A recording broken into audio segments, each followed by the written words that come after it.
Oi, eu sou o Fabrício e esse é Um Vinho Brasileiro, todas as sextas, segunda temporada. Espero que você tenha assistido a primeira. Se você não assistiu, volta lá. São 7 episódios de vinhos mais autorais, mais diferentões. E nessa temporada nova, a gente vai ir para uma pegada mais comercial. Começando hoje com 3 vinhos espumantes, bruts, exatamente iguais de método, mas vinícolas diferentes. Eu vou provar às cegas cada um deles nos próximos 3 episódios e a gente vai descobrir junto qual que é e conversar um pouco sobre as notas de olfato, paladar, a textura na boca. Espero que vocês gostem. É osso, né? Vai ser muito mais difícil do que na primeira temporada. Eu dificultei o jogo pra mim. Pegar 3 vinhos com o mesmo método, da mesma região, literalmente com a mesma cor, vai ser quase jogo de maluco, mas vocês vão nessa comigo. Começando aqui, a gente pode ver já que ele é um vinho com bolhas delicadas, mas ele não é aquele vinho super refinado que ele tem uma padronagem de bolhas, o que acontece em um champanhe ou então um espumante nacional mais caro. Ele é realmente um pouquinho mais simples, as bolhas ficam centralizadas quase em um ponto só, e são poucas bolhas. Ele é uma cor que nem chega a ser palha, até um pouquinho esverdeado, né? Um vinho bem jovem, então não deve passar por envelhecimento nenhum, obviamente não passa por barrica, porque quando a gente está falando de um vinho de menos de R$100, esquece que ele foi envelhecido. É quase impossível, é inviável financeiramente fazer isso. Então, a gente já sabe que é um vinho bem jovem, que deve ter passado no máximo 24 meses em barril de inox e não de carvalho. E vamos começar agora pelo olfato. Engraçado, eu peguei todos os brutos, mas esse aqui tem cheiro de moscatel. Ele parece que tem um pouquinho de adição de açúcar, aquele cheiro meio adocicadinho, sabe? Não é aquela coisa mais adstringente que você sentiria. Ele tem um pouquinho de brioche no fundo, que é bem tradicional de espumante. Mas o principal dele é frutas verdes, sabe? Maçã verde, pera, que dão esse frescor, essa cara de piscina para ele. E eu acho que é isso que ele entrega, assim, no olfato. Não tem muito o que construir aqui, além dessas notas de entrada. Vamos pro paladar dele.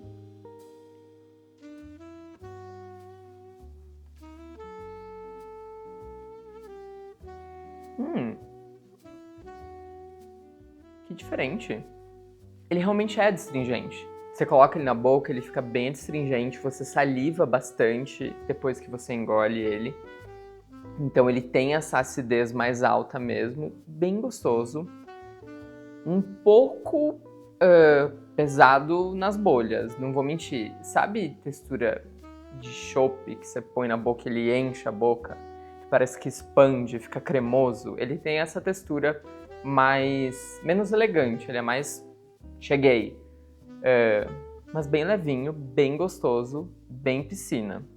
Achei bem interessante. Ainda mais pensando que a gente está falando de um vinho entre 40 e 70 reais, eu acho que entregou uma experiência legal. No retrogosto, por conta dessa nota mais adstringente dele, ele tem um quê um pouquinho metálico. Óbvio que é uma coisa muito sutil, tá, gente? Não vai achar que você vai abrir espumante, você vai estar chupando um pedaço de garfo. Não é isso. Ele tem um metálicozinho interessante, que conversa super bem com as notas de fruta verde que acompanha. Então, quando entra na boca, tem essa textura interessante, vem a nota de maçã verde, que é adstringente, mas ao mesmo tempo é gostosa, ele tem meio que essa crocância da maçã verde, que é bem refrescante. Você começa a engolir, fica um pouco metalizado, num bom sentido. Eu achei ele bem interessante. E quando você termina de engolir, você fica salivando. Ele continua conversando com você na boca, E aí, ao invés de ficar aquela maçã verde bem astringente, fica um gostinho mais da pera mesmo na boca. Que essa maçã, ao invés de ser tão puxão, fica mais elegante. Termina super bem a experiência dele no paladar. Eu achei um vinho bem interessante. Eu vou provar os outros dois. E aí, eu vou dar meu guess de qual que é esse aqui. Que eu não faço a menor ideia, mas tenho um palpite. Provavelmente errado, mas eu tenho um palpite. E aí agora a Cami vai me trazer a segunda taça, que você vai ver no segundo episódio.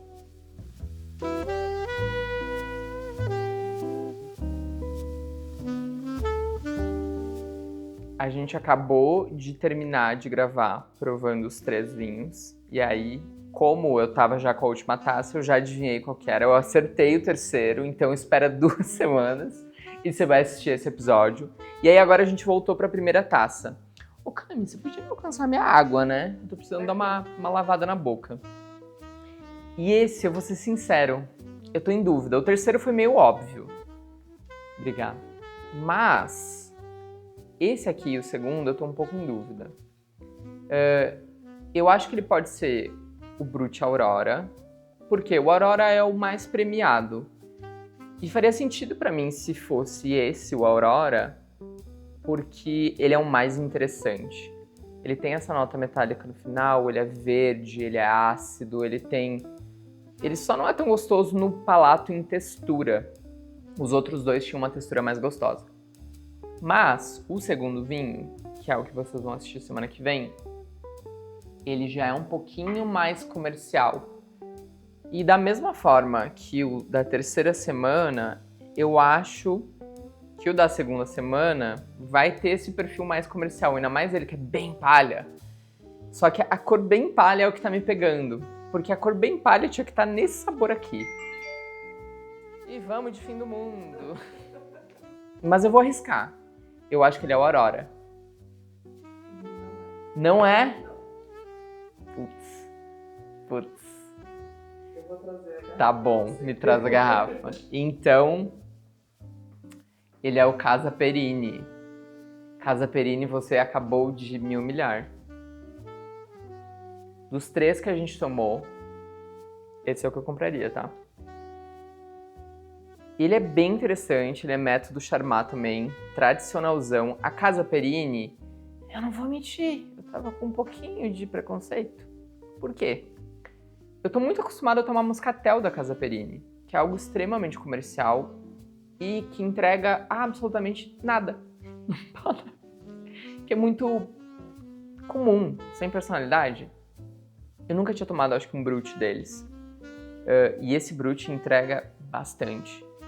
Ele tem a maçã, ele tem a pera, ele tem o metálico. Ele é bem legal. Eu achei bem gostoso, eu daria uma nota, assim, significativa. Pensando que é um vinho de... Eu não lembro... Ah, esse é o mais caro. Mudou o jogo, tá. Eu achei que o mais caro era a Aurora. No site, esses vinhos que são as linhas mais comerciais, eles têm pouca informação, né? Então é sempre bom dar uma procurada na garrafa. Mas da mesma forma que o último vinho que a gente acabou de gravar, esse também não fala quase nada. Ele tem premiações, mas assim, nada muito significativo, né? Mas é um bom vinho. Eu vou pegar aqui no computador para ver o que ele traz.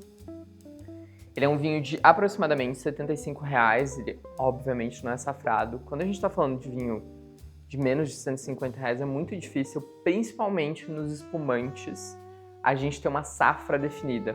Porque a safra definida quer dizer que é a melhor uva colhida pela vinícola. Então ela só vai ser utilizada em um vinho mais caro. Então os mais comerciais, eles ficam com as uvas que não tem tanta expressão no paladar, que são realmente para ser vendidos mais massificadamente, menos pontual, menos boutique. É realmente a base, é o que paga a conta. A gente sabe bem, todo mundo tem que pagar a conta, né, gente? Esse, ele é um Chardonnay com Riesling.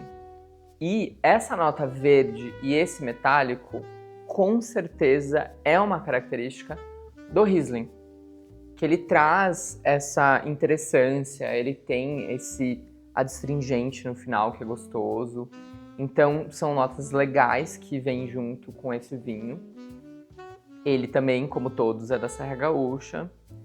Como eu já falei, ele é da Vinícola Garibaldi. Ele, se eu não me engano, é a base de vendas. Ele não é um moscatel, que provavelmente é um pouco mais em conta, nem o demi-sec. Por quê? Porque eles são ainda mais jovens, eles têm adição de açúcar. Esse aqui, ele é um pouquinho mais elegante já, até por isso que você paga um pouquinho a mais. Mas acho que super vale. Por ser um vinho de R$75, eu acho que ele já se aproxima muito de um custo-benefício de 90, que você vai ter uma entrega bem superior. Vou te dar um exemplo. Eu gosto muito de um vinho da vinícola Hermann, que se chama Lírica Crua. Ele não é um método Charmat, ele é um surli. Ele fica em contato com as borras e isso traz uma complexidade no sabor desse espumante muito superior. E você consegue comprar esse vinho por em torno de 90, 95. Você vai estar colocando R$20 a mais só e você vai ter um vinho com uma entrega muito mais alta. Então a nota que eu daria para esse seria um 2,93 por conta do valor. Ele é o mais interessante na boca, mas quando a gente está falando de um vinho de R$75, eu acho que o custo-benefício já não está mais acompanhando. Eu acho que ele é comparável com um vinho de 45 que a gente acabou de provar. E não com um de 90, que é um R$20 acima, mas que você já tem um espumante super interessante e complexo. Cami, venha, quero sua opinião. Liga aí o microfone. Eu acho que esse você não vai gostar. É tão diferente assim? Não, não é tão diferente, mas é bem diferente do último.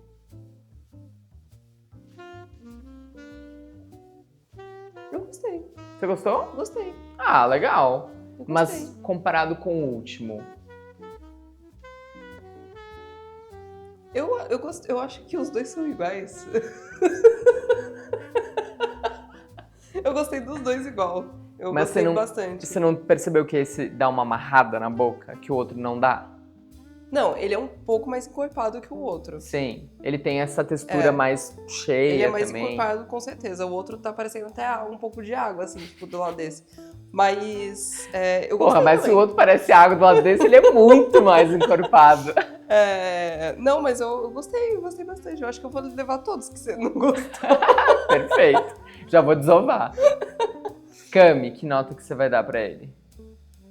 Eu acho que eu iria de 5 também. Eu gostei dos dois. Eu gostei muito deles. Caralho, depois de a gente gravar os vinhos autorais e você meter um 2 num vinho, você colocar 5 em todos esses aqui, tá sendo divertidíssimo. Meu Deus, eu sou Realmente, vou pra ser muito vocês odiada verem, no vídeo. cara, vinho comercial é pra agradar todo mundo. A Cami está muito feliz, é o que importa. Ai. E agora eu vou provar o terceiro e último vinho da nossa diária, que obviamente eu já sei qual que vai ser, porque a gente tem só 3. E te vejo semana que vem pra descobrir comigo qual que ele é.